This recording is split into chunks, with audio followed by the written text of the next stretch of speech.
নমস্কার, নিউজ 18 বাংলার ডিজিটাল পেজে আপনাদেরকে স্বাগত। আপনাদের সঙ্গে রয়েছি আমি আবির। আহমেদাবাদে বিমান দুর্ঘটনার পর একাধিক বিষয়ে ইতিমধ্যেই কড়া নজর বা দৃষ্টি রাখতে শুরু করেছে অসামরিক বিমান পরিবহন সংস্থার ক্ষেত্রে নিয়ন্ত্রিত সংস্থা ডিজিসিএ। এবং আপনারা জানেন যে কমার্শিয়াল ফ্লাইট ওঠা নামার ক্ষেত্রে ডিজিসিএ যে সিদ্ধান্ত গ্রহণ করে এবং তাদেরই যে গোটা বিষয়টি সম্পর্কে দেখাশোনা করার দায়িত্ব, এবং তারই প্রেক্ষিতে তারা এই বিমান পরিবহন নিয়ামক সংস্থার তরফ থেকে এই নির্ধারিত সূচি মেনে চলার ক্ষেত্রে সুরক্ষা ব্যবস্থাকেও আরও অনেক বেশি করে গুরুত্ব দিয়ে দেখার কথা বলছে। এবং এই কারণেই ডিজিসিএর তরফ থেকে পাইলটদেরকে নতুন কিছু পরামর্শ দেওয়া হয়েছে, যা সুরক্ষা বিধির ক্ষেত্রে উল্লেখযোগ্য। সম্প্রতি আপনারা জানেন যে দিল্লি থেকে শ্রীনগর যাওয়ার পথে একটি ইন্ডিগোর বিমান মাঝ আকাশে দুর্ভোগের মধ্যে পড়ে। বিমানটি পাক এয়ার স্পেস ব্যবহার করার অনুমতি চেয়েছিল, তাদেরকে অনুমতি দেওয়া হয়নি, কারণ পাক এয়ার স্পেস বন্ধ ইন্ডিয়ান ফ্লাইটের জন্য।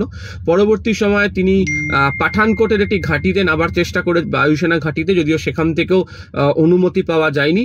ওই ভয়ঙ্কর দুর্যোগ পরিস্থিতির মধ্যে তিনি গিয়ে বিমানটিকে নামান হচ্ছে শ্রীনগর এয়ারবেসে। এবং যখন শ্রীনগর বিমানবন্দরে বিমানটি নামে, তখন দেখতে পাওয়া যায় যে বিমানটির যে নোজ অর্থাৎ সামনের দিকের অংশ তা ভীষণ রকমভাবে ক্ষতিগ্রস্ত হয়েছে, ভেঙে যায়। এবং যারা ওই বিমানের যারা যাত্রীরা ছিলেন তাদের যেটা বক্তব্য ছিল, তারা কার্যত প্রাণে বেঁচে গিয়েছিলেন। এবং এই সময়ে ডিজিসিএর তরফ থেকে একটি তদন্তের নির্দেশ দেওয়া হয়। পাশাপাশি এই বিমানের যিনি পাইলট এবং কো পাইলট ছিলেন তাদের ভূমিকার দারুণ প্রশংসা করায়, তার কারণ তারা যেভাবে কাজ করেছেন, তারা যেভাবে বিমানটিকে ওই ভয়ঙ্কর পরিস্থিতির মধ্যে অবতরণ করাতে পেরেছিলেন, সেই বিষয় নিয়ে তাদেরকে সাধুবাদ জানানো হয়।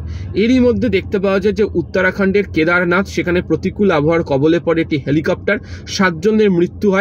এবং বারবারই প্রতিকূল পরিস্থিতির মধ্যে দাঁড়িয়ে বিমান ওঠানামার ক্ষেত্রে কি কি নিয়ম পালন করতে হবে তা আরও একবার মনে করিয়ে দিল হচ্ছে ডিজিসিএ। এবং সেই কারণে ডিজিসিএর তরফ থেকে নতুন নির্দেশিকা জারি করা হয়েছে। বৃষ্টির সময় বা ভেজা রানওয়েতে বিমান যখন ওঠে নামে, তখন স্বাভাবিকভাবেই পাইলটের একটা দৃষ্টিভ্রম হয় এবং মাঝে মাঝে এটি একটি সমস্যা বা সংকটজনক পরিস্থিতি তাদের বিমান ওঠানামা করতে হয়। এই সমস্যা মোকাবিলা করার জন্য বিমান ওঠানামা করার সময় যে তারা যে ধরনের সাংকেতিক অবস্থা ব্যবহার করে থাকেন, যাকে ভিজুয়াল কিউ বলা হয়, সেটি পুনরায় বা প্রয়োজনে একাধিকবার এটিসির সাথে কথা বলে সেই বিষয়ে তাদেরকে নিশ্চিত হতে বলা হয়েছে।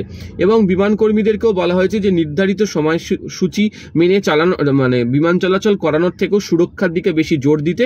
তার কারণ হচ্ছে বহু ক্ষেত্রে দেখতে পাওয়া যায় যে বিমান রানওয়ে ছেড়ে ওঠার পর যখন সমস্যা বুঝতে পারেন, তখন বিমানকে মুখ ঘুরিয়ে নামিয়ে আনাটা আরও অনেক বেশি বিপজ্জনক হয়ে পড়ে। ফলে পাইলটদেরকেই আগে থেকে বুঝে নিতে হবে এবং বিমান ওঠা নামানোর ক্ষেত্রে যেখান থেকে রওনা হয়েছেন সেখানে ঘুরিয়ে আনার তুলনায় বরঞ্চ পাইলট যদি রানওয়েতেই বুঝে নিতে পারেন সমস্যা কি, সেখানেই যেন তারা দেখে নেন। তৃতীয়ত হচ্ছে যে ওয়েদার রিপোর্ট প্রত্যেকদিন ভালো করে খতিয়ে দেখতে বলা হয়েছে। বিমানের যদি তীব্র ঝাঁকুনি হয়, বাতাসের গতিবেগ হঠাৎ পরিবর্তন করে, বিমানের বাইরের দিকে যদি বরফ জমতে শুরু করে, দৃশ্যমানতা যদি হঠাৎ করে কমতে শুরু করে, ভারী বৃষ্টি বজ্রপাতের কারণে যদি বিমান চলাচলের ক্ষেত্রে সমস্যা তৈরি হয়, তখন যে রুট বদল করতে হবে সেটিও যেন বারবার যাত্রীদেরকে জানানো হয়। এবং এই বিষয় নিয়ে আগে থেকেই যেন ওই এয়ারলাইন্স এজেন্সিগুলো যাত্রীদেরকে অ্যালার্ট করে দেয়, সেই বিষয়ে প্রসঙ্গের কথাও বলা হয়েছে। এছাড়া ঝুঁকি এড়াতে মেঘের নিচ দিয়ে বিমান না নিয়ে যাওয়ার পরামর্শ দেওয়া হয়েছে। প্রতিকূল আবহাওয়ার মধ্যে পাইলটরা যাতে ক্রমাগত এয়ার ট্রাফিক কন্ট্রোলের সাথে আরও বেশি করে যোগাযোগ রাখতে পারেন, সে বিষয়ে ডিজিসিএ নতুন নির্দেশিকাতে জোর দিয়েছে। ফলে বিভিন্ন সময় যে দুর্ঘটনা ঘটছে, সেই দুর্ঘটনা থেকে রক্ষা পাওয়ার জন্য সুরক্ষার দিকেই জোর, এবং সেটি এই নতুন নির্দেশিকায় উল্লেখ করলো ডিজিসিএ। আরও তথ্য এবং আরও খবরের জন্য নজর রাখুন নিউজ 18 বাংলা ডিজিটাল পেজ। আপাতত ধন্যবাদ।